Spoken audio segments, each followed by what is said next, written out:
The Alaskan wilderness, a place of breathtaking beauty but unforgiving cold. Today we follow Dan Crowley, a man about to face the ultimate test of survival. Suddenly, disaster strikes. A rogue gust of wind catches the plane, sending it spiraling out of control. Mayday! Mayday! This is November Sierra Tango. We're going down! Dan shouted urgently into the radio. Dan shouts into the radio, but it's no use. The plane crashes into the snowy wilderness. Miraculously, Dan survives the crash. Bruised and disoriented, he crawls from the wreckage. He surveys his surroundings. Nothing but snow and trees. Okay, Dan, think. You're alive. That's the first step, Dan said, determined. Days turn into weeks. Dan battles the elements, using his knowledge of survival to find food and shelter.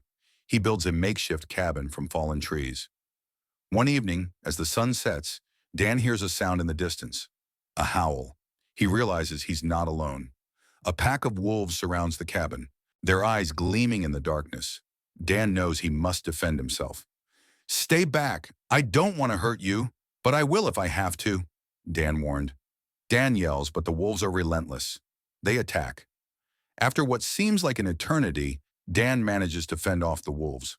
Exhausted and wounded, he collapses inside the cabin. The next morning, as the sun rises, Dan hears another sound. This time, it's the sound of a helicopter. Dan Crowley is rescued. He survived against all odds, proving that the human spirit can endure even the most extreme conditions.